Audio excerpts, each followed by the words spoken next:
Now. Okay, so I'm going to change the camera so that it's not that camera yet. So here's what's going to happen, everybody. Hello and welcome to the first underwater live stream that we've done for Grouper Moon this year.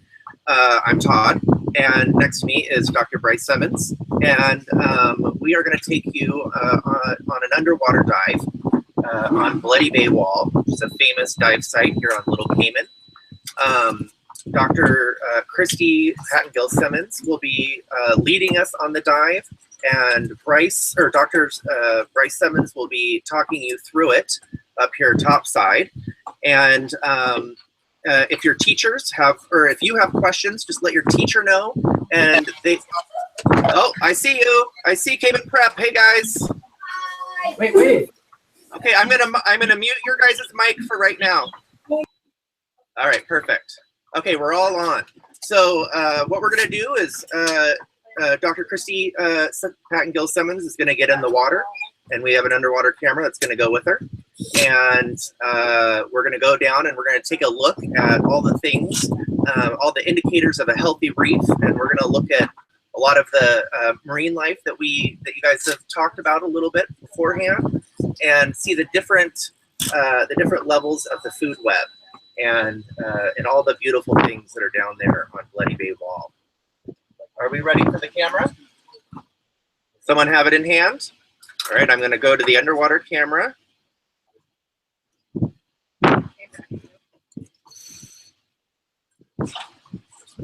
now I can see us from behind. Hi, we're now behind you. Hello. Okay, will someone type if they can still hear me?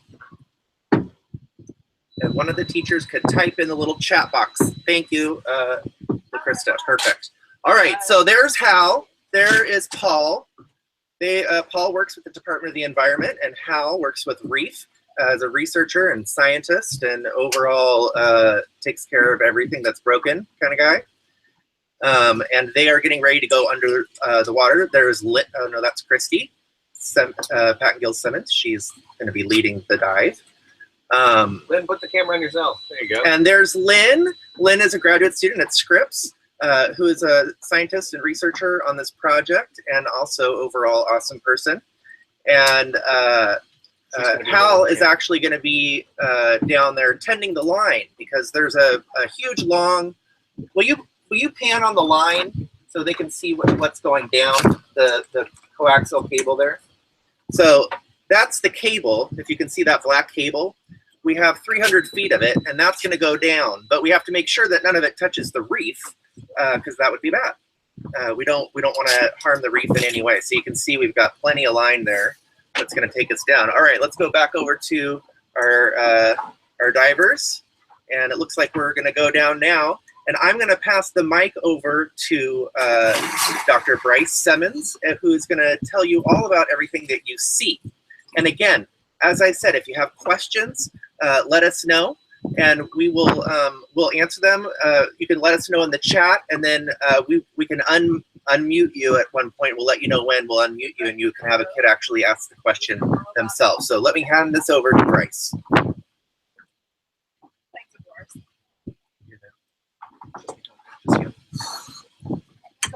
Okay, hi everybody.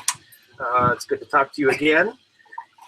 Just gonna let them get in the water, and then on the way out here, Christy and I were talking. Normally, she and I would be underwater together, and we spend a lot of time not talking but communicating underwater. So I'm hoping I'm going to be able to use my telekinesis to understand what she's trying to show us underwater, and I'm going to try and verbally interpret what she's showing. As they descend down in there, you can see lots of small coral patches and soft coral as they're heading down to the bottom. I see that there's a question from Izzy, and the question is, how deep are you going? Well, we are on Bloody Bay Wall in Little Cayman, and that's on the north side of the island, and it's a really special place. It's one of the best dives in the world, and part of the reason why it's such a special place is because the dive sites that we're on, they start at about 15 feet, let's call that about 5 meters or so, and it rapidly drops off. And once they go over the edge, hopefully you'll be able to see that. And there's our mooring ball. That's the mooring that's our boat is tied up to there. That keeps us in one place as they dive below the boat. That wall drops off to several thousand feet, much, much deeper than any diver could ever go. And in fact, if you get that deep, you're in complete and pitch darkness. At that point, all light is extinguished because the water filters out the light. So in your complete darkness. So that's very, very deep. Huge amount of water on top of you, crushing pressures. And so it's not something that we can do on scuba. You can get down there, but you need very specialized equipment, and that's not something we do here in the Cayman Islands. What kind of stuff lives there more shallow, Bryce? Yeah, so here we're now on the reef. We're just at about 15 feet. This is pretty shallow, and you're seeing parrotfish there. Those animals, those fish with stripes, and those guys are the lawnmowers of the reef, right? So Todd, I know, has been talking with you guys about coral reefs being a city. That lots of different parts, lots of different types of animals, all working together. Different jobs on their reef, and they're all working together to make this community functioning and strong and make an ecosystem that just perfectly works together. Parrotfish and surgeonfish, those are two different kinds of fish that we just saw. Those guys are herbivores, and what they do is they eat algae. They eat plants. That's the main thing that they eat. And the reason why that's important is because without animals that eat plants, that eat algae are actually really good at growing faster than coral, and that's a big coral head there that Christy's showing you. And that is actually an animal. It's not a plant. It's a living colony of animals. So each one of those little divots there, or dimples, that's an individual animal. They're all clones of each other, but they all act in unison to build a structure, a big piece of calcium below it that they slowly build over time. And those guys are really cool because they're an animal, but inside of the cells, they have these things called zooxanthellae, which are actually little pieces of plants that can photosynthesize, that can use light for energy. So they both feed with their tentacles, and they use zooxanthellae to process light into energy. And this is another different type of coral. So there's lots of different types of coral, but without those lawnmowers, those fish that eat that algae is better able to compete for space. And so those corals, those beautiful corals, those colonies of animals would be overgrown by algae. When you have those lawnmowers, the parrotfish and surgeonfish, those lawnmowers crop down the algae and allow the coral to grow. Okay, so remind them that they can let us know in the text chat if they have questions. Yeah, so Todd's just saying that if you guys have questions, let us know, and I'll try and answer them on the fly here. Now Lynn has zoomed out. Christy is showing us the floor, or the reefscape, and on that floor you'll see this big lattice of different kinds of plants and animals. Those big things that look like fans, those are sea fans. That's actually a gorgonian. Those are also animals, similar to corals. So you've got lots of different plants and animals all growing together, and on top of that, they relate to the fish, the different animals that swim around. All of those things are working together. Now, as you see, we're getting a little deeper. You're watching Christy kind of drop off the edge, and she's showing us the wall here. So she's showing us with her hands that as she swims out off the wall, you can see that water just drops off into deep blue. And that's what's really special about this dicite is the reef starts shallow at about 15 feet, and then they're now out over the wall, and all of a sudden you're in the deep blue, right? And you might expect to see a large predator fish like a big barracuda or a wahoo, and we'll keep our eyes out for that. And those guys like to live out in the pelagic zone, or the open ocean just above the reef. And there they can pick off planktivores, or smaller fish. And as you're looking at this, you might be able to see some of those planktivores in the distance. Those guys tend to live on reef edges or on lips by shelves, and they are plankton pickers, which means they feed on the bits of flotsam and jetsam and small animals that float in the water as they float along the shelf edge. And so they'll swim up and they'll pick those creatures out of the water. Jake. So I see that Jake has a question, and his question is, what is your favorite thing about the reef? Now that's my that's going to be my personal opinion, of course, but my favorite thing about the reefs is the big, large fish that you sometimes get to see. And one of those fish, of course, is the Nassau grouper. And the reason why I like them so much is because when you have very, very large fish, to me, it looks like a very, very healthy reef. It's kind of like seeing a lion or a tiger on the African savannah. When you see those types of animals, you know that you're in a really wild place. So that's what I really like. Christy just there showed us a sponge. A sponge is another type of animal, but it doesn't move at all, and all it does actually is really interesting. It slowly filters water. So it has water constantly moving through it, and as it filters that water, it picks out tiny particles of food. And so it's constantly filtering the water. So one of the things that sponges do is they, in essence, keep the waters clean by picking out small bits of particulate matter that they can feed on. All right, so I see now that Justin has asked us a question, and he asks, how many scientists are on your team? That's a great question. We have a large group of scientists here. We have probably about 10, I would say. Half of those scientists are part of the Cayman Islands Department of the Environment, and half of those scientists are part of a consortium of groups. Myself, I'm at Scripps Institution of Oceanography at UC San Diego. We've got Scott Hippel at Oregon State, and we've got several researchers from REEF, the Reef Environmental Education Foundation. So we've got a lot of different scientists all involved in this project. We need all those people because all of those people help us to do all of the many facets of research that we're trying to work on. Okay, so I see that Christy's now brought us slightly deeper. She's probably now, I would guess, at about 70 to 80 feet. I'm guessing this is about as deep as she's going to go, and she's going to start coming back up again. But I think she wanted to take you down deeper off the wall to show you a little bit about what the wall looks like. And so you can see the planktivores up there in the water column, all those little fish, or you might call them barracuda food, if we keep our eyes out for barracuda. But also, one of the interesting things to note as you move down the wall, we have different communities that develop as you move further down the wall. And just like if you're in a large forest, the types of plants and animals that you might find at the top of the forest are very different than those plants and animals that you would find underneath the trees, lower parts of the tree canopy and all the way down to the floor. And you see that similar type of zonation, that change in the membership of animals and plants that exist as you move down the wall. And part of that has to do with the amount of sunlight that reaches those areas. And remember, a lot of the structure that you're seeing here was actually built by corals, by animals, those animals that build calcified structure. And different corals do better in high light situations versus low light situations. And she's showing us a fish here. You guys see that fish? What you'll notice about that fish right away, do you guys see how big its eyes are? That fish is red and it's got really big eyes. And I challenge you guys to tell me why you think an animal like that would have such big eyes. So somebody give me an answer to that, and I'll look at what you guys have been typing so far. So Kevin, what's the lifespan of average? Yeah, Mr. Stewart's class asked, what is the average lifespan of a Nassau grouper? They get reproductively active. They start showing up at our spawning site anywhere from about 5 to 7 years of age. The oldest fish we've ever aged out there was about 25 to 30 years old. So I'd say an average lifespan is probably somewhere in the ballpark of 15 to 20 years. That's a good question. And then Mr. Burke is asking, why no groupers today? Great question.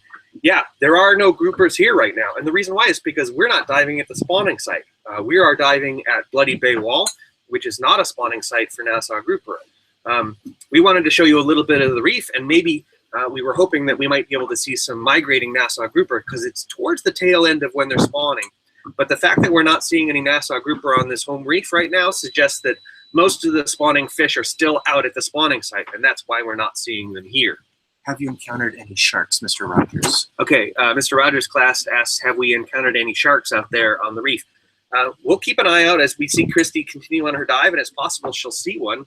Typically see them? It's not all that uncommon to see them here on Bloody Bay. So I'd say the last maybe 5 to 10 times I've dove on Bloody Bay, I've seen them on half of my dives. So we might be able to see one today, and that would sure be exciting. We have seen them over the course of the week that we've been diving out here out at the spawning aggregation, which is not too surprising, right? Because if you get several thousand big grouper in one spot, you can imagine that a shark's going to want to get out there and probably, enjoy himself a grouper if he gets a chance. All right, I see a question. Is Lynn a part of the team? I went on a field trip to Scripps a few weeks ago and met her. Yes, Lynn is the one holding the camera. So you're not going to see her until she probably gets up, but Lynn is behind the camera. She's doing the work for us. And here's Christy. She's showing us something. Let's see if she can get a little closer. There's right in front of her. There is another coral colony. And I suspect she's probably showing us a cleaning station. Scott and Lynn are on another boat. And the cleaning. Yes. You guys see that little fish darting around? Yeah, that's a cleaning goby, and that cleaning goby is they exist on those little coral heads, and what's really cool about those cleaning gobies is larger fish will park next to that coral head, and those cleaning gobies will hop off the coral head, hop onto the fish, and they'll pick parasites off that fish. So it's basically a car wash, right? So if we're talking about reefs as a big city where everybody has their different roles, those tiny fish, those cleaning gobies on those corals, their goal is the car wash for the bigger animals that show up and need a cleaning. All right, I see a question. Is the Google-eyed fish a squirrel fish? Yes, it is. Good job. Yeah, it's a squirrel fish. And the reason why that fish has big eyes is because squirrel fish are most active at night. During the day, as you saw, they kind of tend to hunker under ledges and not move much at all.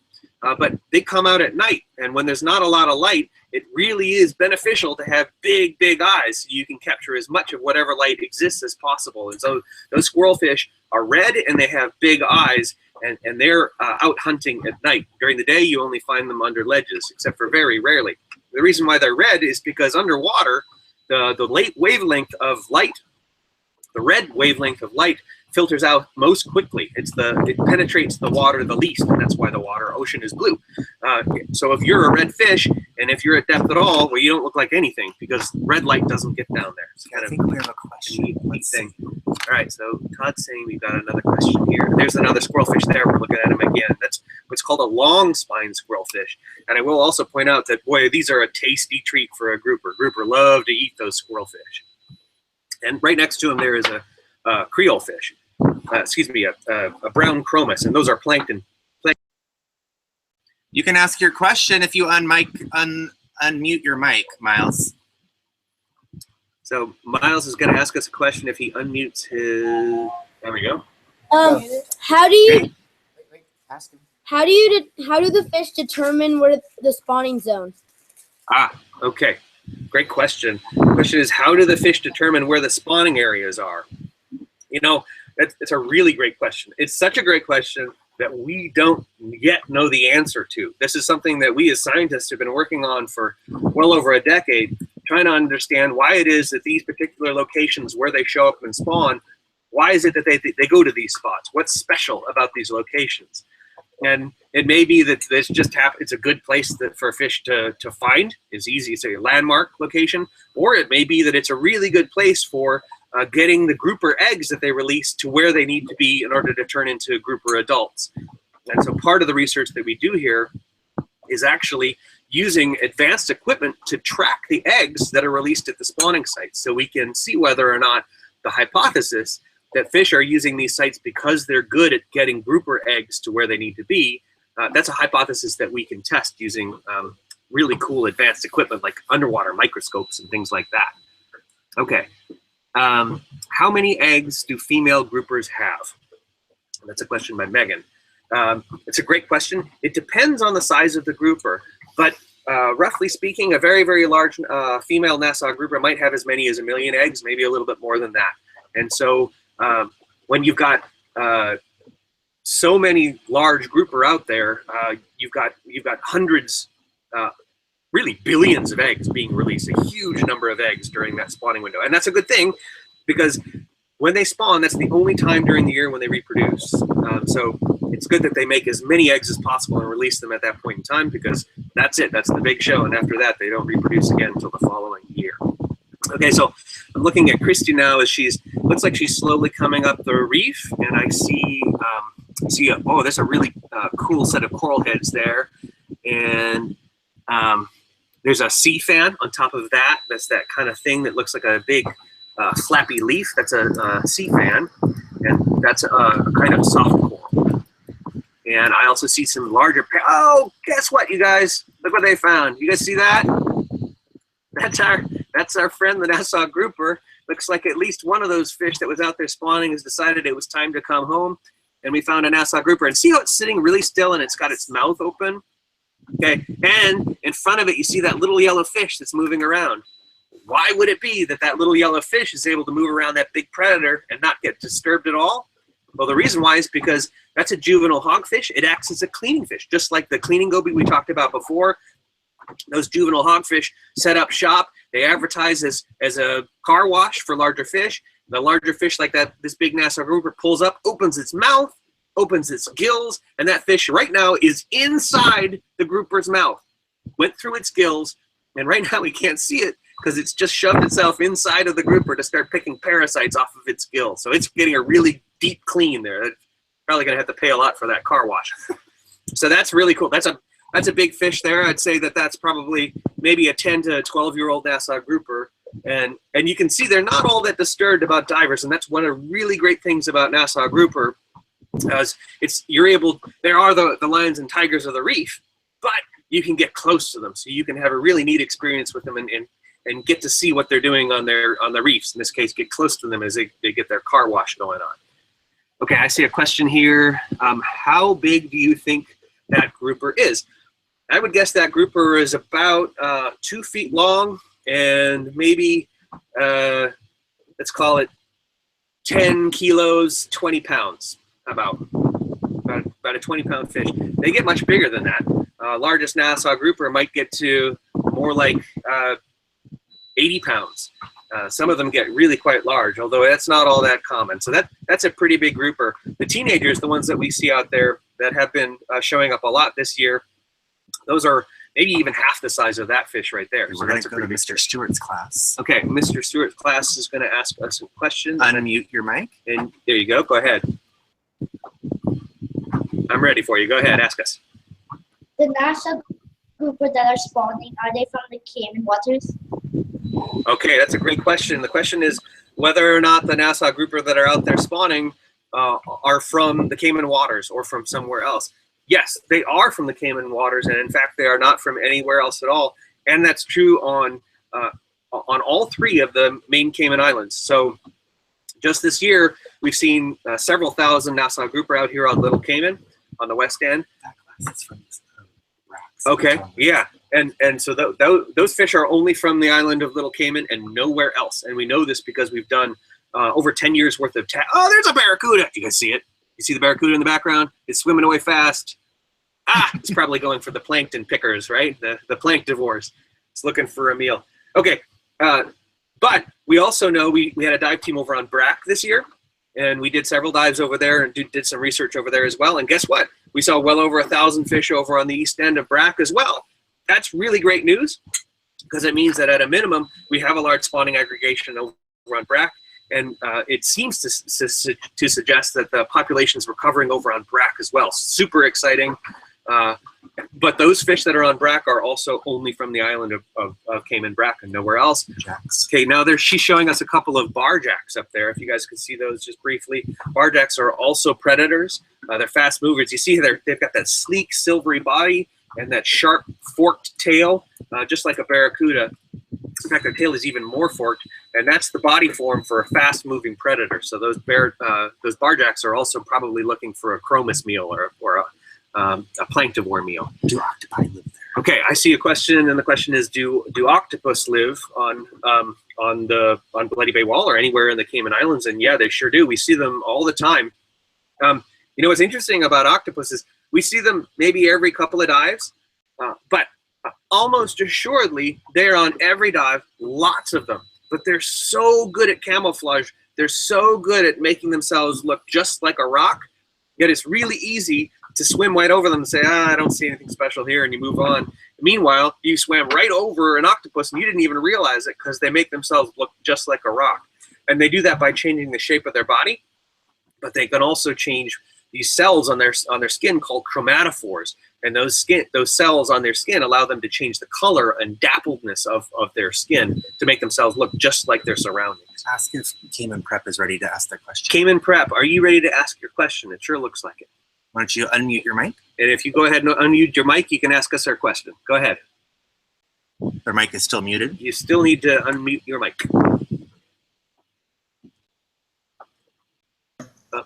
All right, I think we got you. Somebody's unmuted. How many Nassau have you seen? How many Nassau grouper have we seen? Well, we still have to process the data that we've collected this year, but I can guess. And if you don't hold me to it, I'll guess. Are you going to hold me to it? Say no. No. Okay, perfect. Here's my guess. I think that there's probably between 5,000 and 6,000 Nassau grouper out there on Little Cayman on the west end. And I think there's probably 1,500 fish over on the east end of Cayman Brack. Those are my guesses. Those are both very optimistic, because what it means is we have more Nassau grouper on both islands this year than we've ever had since we started monitoring the populations over 15 years ago. So that's really, really good news. So Christy is showing us a small pufferfish. Do you guys see that? He's a cute little guy. Yeah, so that guy, he's a sharp-nosed pufferfish. Pufferfish are neat because they're small and they don't swim very fast, but they have a defense. And that defense is when a predator tries to eat them, they suck in water really, really quickly and they blow up their belly. So it looks like somebody blew them up like a balloon. And the reason why that's a good strategy is all of a sudden, where it looks like a predator could eat you, it can't fit you inside of its mouth. So the predator kind of gums on you, but it can't swallow you, so it eventually spits you out. So that's their defense mechanism. It's blowing themselves up. And now Christy's showing us a couple of fish. You see a pair of them here. Those are butterfly fish, 4-eye butterfly fish. Those are corallivores. They eat coral mostly. And we've talked about how the corals are the animals that build the structure of the reefs. Well, you get so many animals building structure, and of course some other animal is going to find a way to make use of that. And those butterfly fish are the ones that'll go around and they'll eat that coral, those little animals in the lattice and structures that the corals are forming. And what's also cool about them is they almost always you find them in pairs. Look at Christy's pointing to something. What is it? I don't see. You guys see what she's pointing at? Oh, right Maybe there. What is it? It's a scrawled filefish. Those are cool. And a big school of Bermuda chub behind him. Those are Bermuda chub. Those are large planktivores, and they tend to always be in schools like that. So all of these fish that she's showing you right now, those tend to be more up in the water column. They tend to eat things out of the water column and plankton pick, and that's a big school of chromis right there.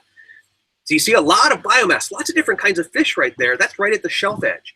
And why you always see all of those planktivores right at the shelf edge is because a huge amount of water is pushing against the island, and it hits the side of the island and comes up from the deep, up from thousands of feet up to the surface. It brings with it a lot of nutrients and cold water that's very nutrient rich, and nutrients are good for growth, for plankton growth and for zooplankton growth. And so lots of good food comes up from the depth as it hits the wall and pushes up.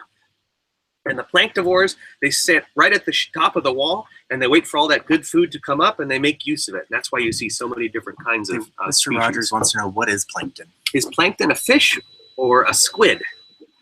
That's a great question. Well, it could be both. You know what? Plankton are all kinds of different tiny animals that exist out in the pelagic area or the open ocean. And the thing that makes plankton plankton is they are not masters of their direction or their fate. They tend to go with the water column, and they drift passively, or they drift with wherever the water goes. Most of the plankton, most of the biomass you see out there is not either a fish or a squid, but most of it is little animals like bugs, almost amphipods and other sorts of things. But some of it is baby fish, like Nassau grouper are planktonic for a while, which means they are plankton for about a month before they get big enough to settle out and become fish. And while they're floating around and turning from egg into fish that's big enough to settle into a reef, during that window of time, for those 30-odd days, they are in fact plankton as well, and they can be food for these plankton pickers. So let's see if Cayman Prep has another question. Okay, Cayman Prep, do you have another question? You have to unmute your microphone to ask it. How deep do Nassau groupers go? How deep do Nassau groupers go? Well, Nassau grouper don't go all that deep. We've had acoustic tagging data, which allows us to keep track of very precisely of their depth for years at a time. And of all those fish that we tagged and got depth data for, none of them went deeper than about 180 feet. So it's deeper than a diver would usually go, but it's not that deep, considering that you have some fish, species of fish, that live thousands of feet down, and specialize in living deep. And so Nassau grouper really are specializing in shallow waters on coastal areas and coral reefs where they can eat things like crabs and lobster and planktivores, those sorts of things. Mr. Stewart's class has a question. Mr. Stewart's class has a question. Have you seen any stingrays and turtles? Have we seen any stingrays? Yeah. Or turtles? Yeah, it's a great question. Let's see what Christy's looking at now. I was kind of hoping she'd be able to find a turtle, to be honest. When we just pulled up to the mooring, right before we got on with you guys, there was a turtle right behind our boat, just sitting there, basking in the sun, kind of poking his head up and looking at us. and you can almost hear them thinking, "What are those people doing in that boat?" But so I thought maybe we would see them on the dive, and we may still, but we haven't seen any yet. It's pretty common to see both turtles and stingrays on dives, especially turtles around here in the Cayman Islands. We will often see them. Yeah, so good question. Have you seen You know they're any, from Cayman Prep? Have you seen any Cayman Prep? fish around? Have I seen any what? Fish. Angelfish. You know, she did at one point, as I was talking, I saw her point to a queen angelfish. So it's very, very common to see angelfish, a couple of different species of angelfish on any given dive here in the Cayman Islands. Angelfish are very good at eating sponges. You know, that we talked about the sponges being the water filterers of the reef, but turtles and some angelfish will eat those sponges. And so everything's got something that eats it on a coral reef. And a lot of animals are specialists in eating one particular thing. It's all part of that city. Okay, looks like Christy's showing us something here. What is she showing us? A tiny, looks like a snail. I think she might be showing us. Like a sea slug or something. Maybe a sea slug, maybe. Sea slug or something? So, I don't know. I think you're right. I think she might be showing us a nudibranch. A nudibranch is related to a snail. It doesn't actually have a shell, so it's got they tend to be predators. They tend to be snails without a shell that go around and eat other animals, but they're very very, very camouflaged. Hard to find, hard to see. everyone's coming in. Isabel right now. Okay, we've got unmuted. So Christopher's Mr. I got it. You mute them. Okay. All right. So So, Spot Bay. Spot Bay. Do you all have a question? I see you. How does it feel to see all of those fish? How does it feel to see all of those fish? It is a magical experience. It's hard. You know, I go out there and I'm supposed to be doing science. That's what I'm supposed to be doing. What I want to do is just sit on the bottom and just look and just be in awe and be amazed and see all of this incredible large animals all in one place doing lots of fun things. But I can't because I have to go out and collect data. That's the life of a scientist. But it is a really awe-inspiring thing to be able to see that many animals. Looks like Christy might be showing us here an eel in between. So that's another kind of coral, and this type of coral always has kind of little grooves in it, and often you find eels, moray eels inside those grooves. And I think she might be showing us a moray eel in here. I can't see it. If you guys can see it, hard to see, but there's probably a spotted eel in there. All right. I see Mr. Rogers' class is global warming affecting where Nassau grouper are spawning? Asks Derek. Good question. That's a great question and something that we're trying to get an answer to.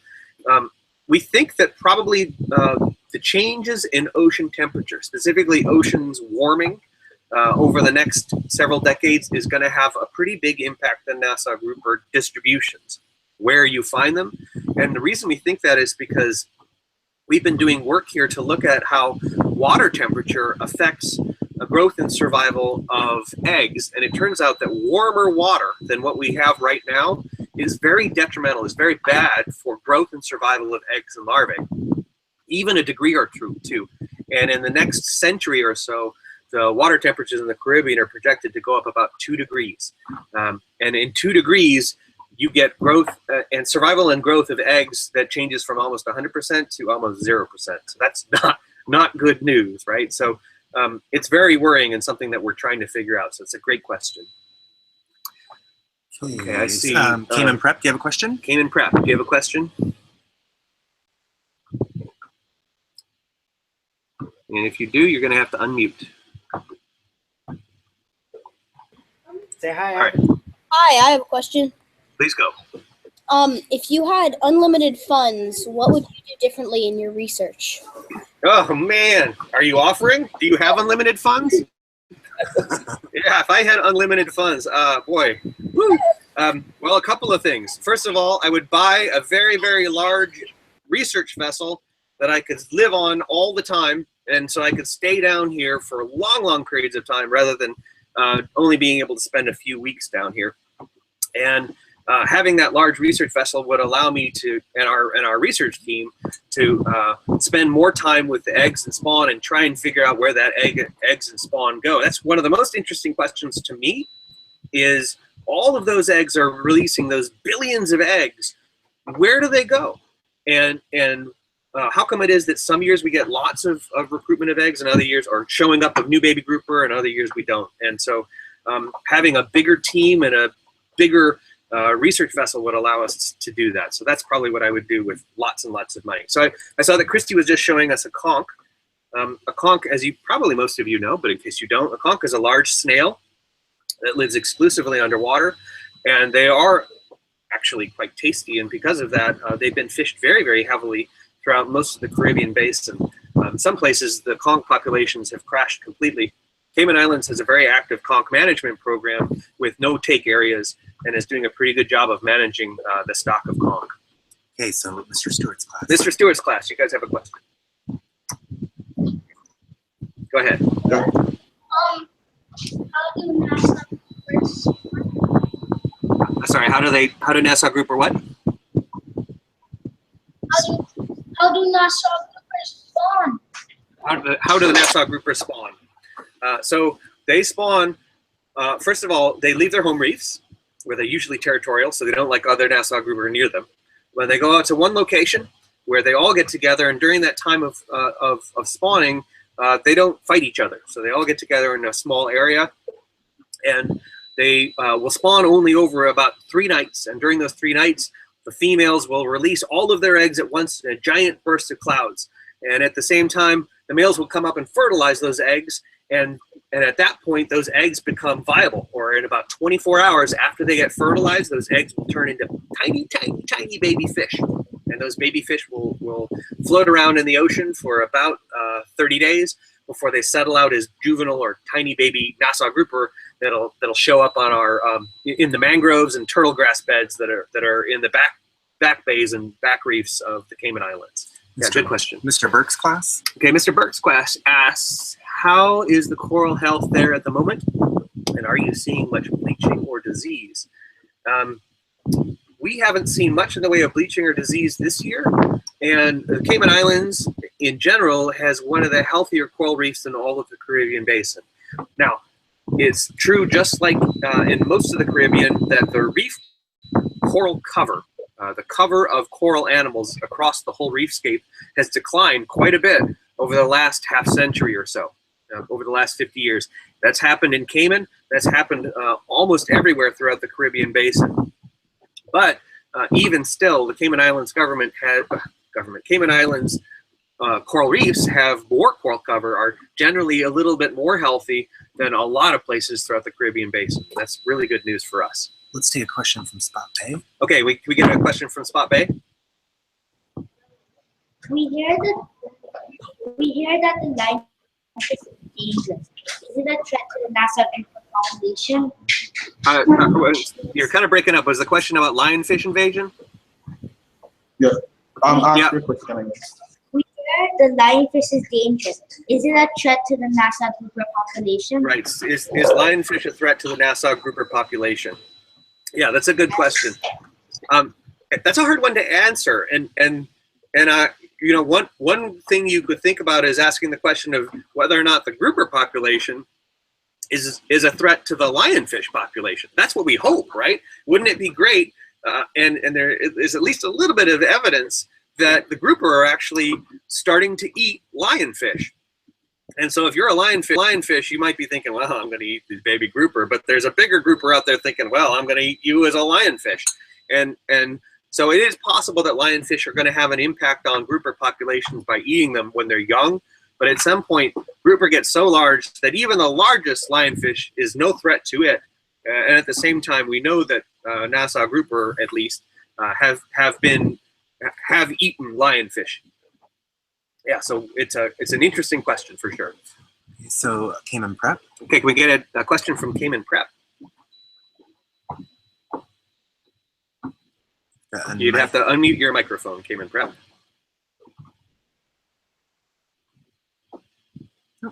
No.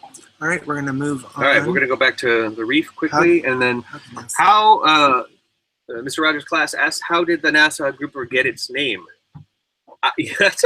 I have wondered that for years, and I don't know the answer, but I'm going to guess. Is it okay if I guess? I'm going to guess that the Nassau grouper got its name because when the great naturalists at the turn of about 300 or 400 years ago started an explosion of documenting all of the different species that were being caught and discovered, especially throughout the Caribbean, the Nassau grouper was first seen and documented in the Bahamas and probably was landed on Nassau in the Bahamas. And they felt, well, you know what? Let's just call this a Nassau grouper because I'm in Nassau and I'm documenting this grouper. So that's my guess. I don't know that that's true, but it's a really great question. You know, as a fish watchers, one of the ways we tell people to identify Nassau grouper is they've got a black saddle at the base of their tail. And so we say, all right, you know you're looking at a Nassau grouper because it's got a saddle that you can jump on and ride all the way to Nassau in the Bahamas. So it's kind of goofy, but that's how we get people to memorize what a Nassau grouper looks like. And I also see here, this is Christy still on the dive here, showing us a sea cucumber. Do you guys see this? That's really cool. That's an invertebrate. It's an animal. It looks like just like an old log, right? But that's an animal. A couple neat things about it. It just crawls along the bottom and it eats lots of, it's like a trash compactor at the bottom. It eats lots of different things that for anything from loose algae to microbes on the bottom. When these guys get attacked, they can actually poop out their intestines as a defense mechanism. So that's crazy, right? But they can actually just eject their insides. And the other cool thing about these creatures is that in some of them, there's actually a special kind of fish that lives up inside the rectum of the sea cucumber. So it lives inside the sea cucumber and it comes out at night. So that's kind of crazy. All right, Christy is showing us what looks like, I see what she's showing us. That is Halimeda. That's a type of algae, but it's a type of algae that creates a calcium structure. So it's got little pieces of calcium that the algae grows around and builds little segments of it. As they die and fall off, it actually creates little bits of sand. And so Christy was showing you the sand directly below it. That's sand that's created by algae. How about that? Everybody says that sand comes from parrotfish. Well, at least some sand, or the start of it, comes from Halimeda or algae. And underneath that ledge there, I see she's showing us a banded cleaner shrimp. Just like those other species of cleaning fish, there are some invertebrates that clean larger animals as well, and there are some shrimps that will, when you park next to them as a big fish, they'll come out and they'll clean you. You've probably seen Finding Nemo. You've seen Jacques the cleaner shrimp in the aquarium. He's a cleaner fish as well. All right. Cayman Prep. Cayman Prep asks, we have a question for me. We know you have been doing this type of work for a long time. Can you describe the craziest thing that happened to you? Oh, yeah. I have a propensity. I am very good at hurting myself. I have at least 3 different times on 3 different trips had to have some version of stitches because I cut myself or I broke a bone or I broke my head. And I'm really, really good at I'm clumsy, I guess, is probably the best way to put it. And so craziest story was at one point, I was trying to get onto a boat and I wasn't looking up when I jumped onto the boat, and I put my head into the metal part of a davit and I cracked my head open. There was blood everywhere. It was gross. And then I had to go back on shore, but I had to go back out and do a dive. So the nurse on island just used a staple gun and they stapled together my head before we went back. That's the benefits of a small island, is there's, they just staple you up and send you back out there. All right, I see a question from Mr. Rogers' class is, have you ever been attacked by a shark on the reef? I have not. I don't know anybody who has.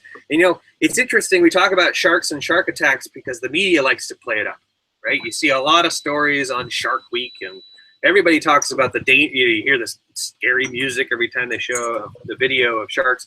I tell you what, I see sharks underwater all the time. I'm never afraid of them. I've never had a problem. And if anything, if you see a shark, chances are really good it's trying to get away from you very, very fast. They don't like to be near you because they don't trust you. So sharks, I don't feel, are very dangerous. There are people who've been attacked, but it's so, so rare. You're more likely to get hit by lightning. And even if you guys are out snorkeling and going out on the reefs, you shouldn't be worried about sharks. They're really not something that's going to be a problem for you. And they're really special to be able to see underwater. They're beautiful, beautiful animals. All right, I see Christy is kind of slowly making her way up here. She showed us the mooring ball, so I think she's pretty much under the boat at this point. They're finishing up their dive. So we're going to come back to you. And we're going to jump back to me now as they come back on the boat. They're going to do a little bit of a safety stop. Yep, there's the mooring ball, so they're definitely underneath the boat. There's Hal tending our line. So we're going to switch back over to our camera up here on top side. There you can see me. Hi, everybody. We just saw a turtle right back here surfacing. Hopefully it'll come back up. So, yeah, I'll let Todd jump on now, and I'll stop talking. And Todd's telling me about a turtle, so I'll let him tell you about it. Hey, everybody. You guys have had such wonderful questions. It's really great. Really impressed with your questions. It was funny, while Dr. Simmons was talking to you guys and you were asking about turtle, there was one actually right behind us surfacing right behind the boat. So we're going to keep our eyes peeled, and maybe he'll come back up sometime before we're done. I see we have a couple of questions. Have you ever been attacked by a shark on the reef? I did that one. You already did that Yeah. one. Did you do the parrotfish? I did not. Okay, what do parrotfish eat to make them poop sand? That's a great question. It is a great question.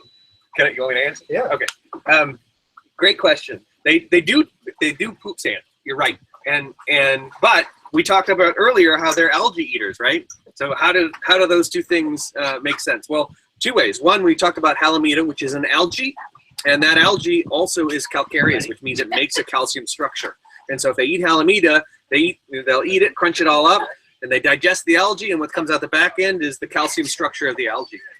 The other thing is that they'll go around on reefs and they'll take bites out of the coral parts where the algae is growing, and they'll scrape it off, to get both the algae and the algae that's kind of growing and attaching itself to that coral structure. And in the process of doing that, they get a lot of algae, but they also get a little bit of that coral, and they swallow both. And then that bit of coral that they've got gets mulched up and turned into sand. They digest the algae and use that for food, and out the back end comes sand. So two different ways that parrotfish are making sand, even though they're not trying to eat calcium, the carbonate, the structure of the reef.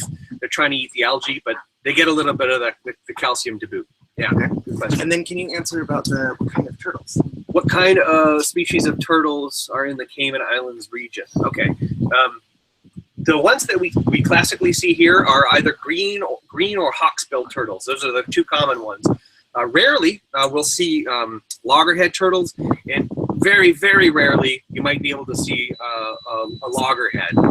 Excuse me, leatherback turtle, right? But the ones that are very common here are the greens and the hawksbill. The hawksbill have narrower head and kind of a hooked bill, and the patterning of what looks like scales on their head is slightly different. So that's a quick way to be able to tell them apart. Hawksbills tend to be more predatory, so they'll focus on things like trying to eat lobsters, and greens will focus more, and this is only loosely true, but they'll focus more on things like sponges. Yeah.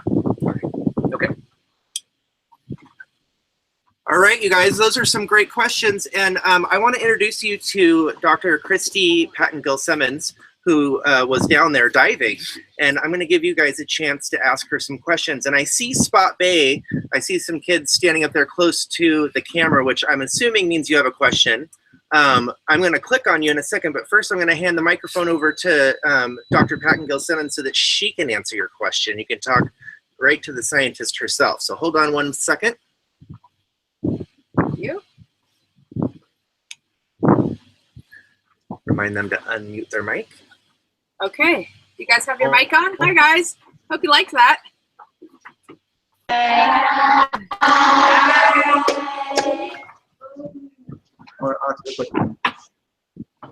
What caused you to study about the NASA grouper and passion and population? Yeah. So I got interested in marine biology and the oceans when I was about your age, and have always had wanted to study marine biology. So when I went to college, I started working on fish. So originally I was just kind of interested in all different kinds of coral reef fishes. But then as I became aware of the Nassau grouper in the Cayman Islands, I was here once on a trip, and we started working on a project with the Department of Environment to better understand these Nassau grouper here, and I've been doing it ever since. It's a really interesting project. and I'm really proud and excited to be able to share them with you. What? Let's see. It looks like Cayman these Prep guys- has a yeah, question. Cayman Prep has a question. Mr. Vandergrift's class. You have to unmute your mic. Okay, unmute your mic, Mr. Mr. Vandergrift. Vandergrift's class. Hi.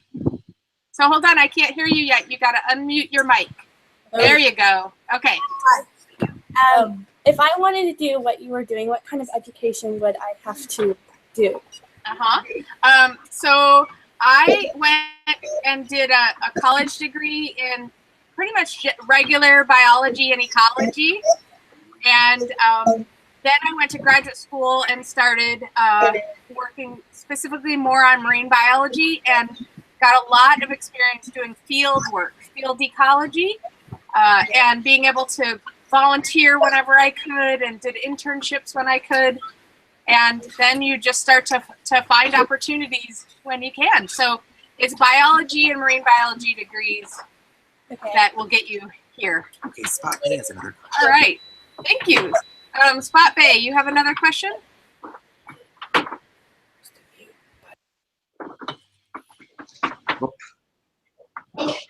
Hi. What is your favorite fish?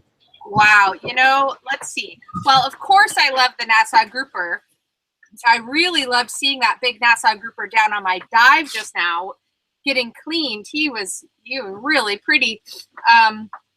But let's see. If it wasn't the Nassau grouper, I think one of my favorite fish is actually one that's kind of hard to find on the coral heads. Like when we were looking at that one where there were a bunch of little canyons down in there and there were little tiny fish living in there.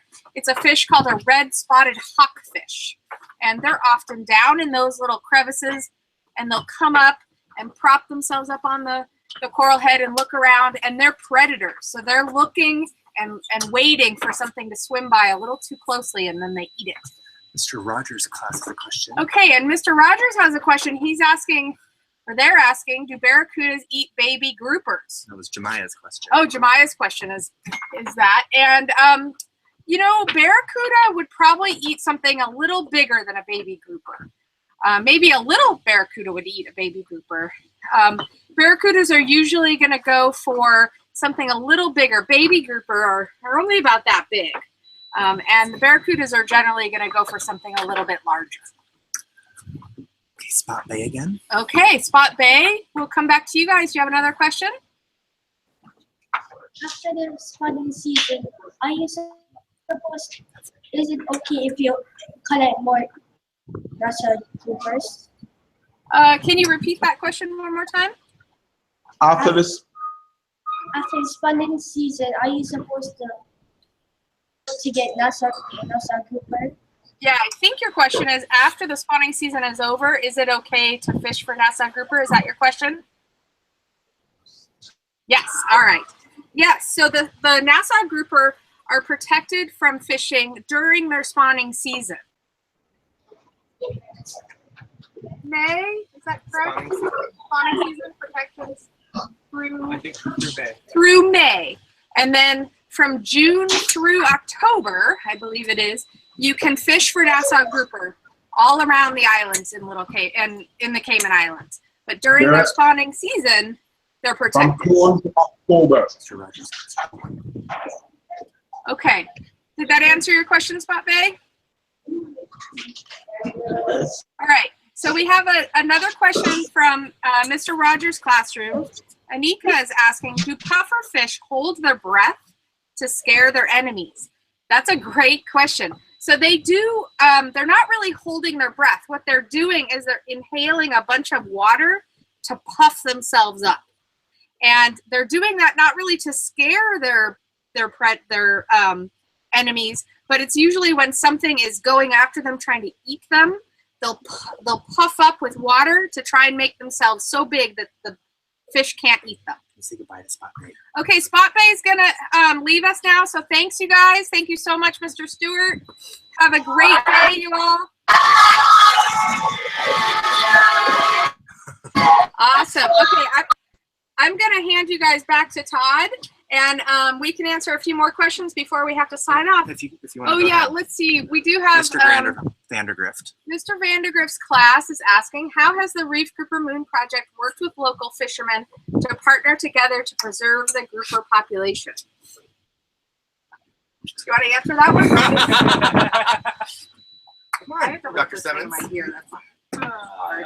Lovely. Yeah, we use them for Hi guys. All right, great question. How we work with local fishermen in order to help conserve and recover the Nassau grouper populations. One of the ways that we've done that is by talking to local fishermen throughout the Cayman Islands to get an understanding of where and when species of grouper in the Cayman Islands spawn, so that we can find them. And the other thing that we've done in the not too distant past is actually work directly with fishermen and have them come out and help us capture fish so that we can tag them. So we've used them directly in their research, and we've also used the knowledge that they have to help us to inform better science and better ways of carrying out the work that we want to do. So they are part of everything that we do here, and they've helped us quite a bit in the process of doing the research that we do. Yeah, it's a good question. I'm going to give Todd the headphones here. Bye, everybody. All right. Thank you so much, everybody, for joining us on today's live dive at Bloody Bay. You guys had wonderful questions, really great. I'm so glad that we had good conditions under the water and that you were able to see all the beautiful marine life on Bloody Bay Wall. It's really unique that you guys get to experience that. And I see some people are waving goodbye. That's Cayman Prep. Bye, guys. Thank you guys so much for your questions. That was so awesome. You guys are, hello. Bye-bye. So remember that tomorrow we will be back having another live stream at 11:45, and I will email your teachers to remind them, but we will see you again tomorrow. So be thinking of questions, okay? One last time, bye. Bye, guys. See ya. Bye, Todd. Bye. Bye.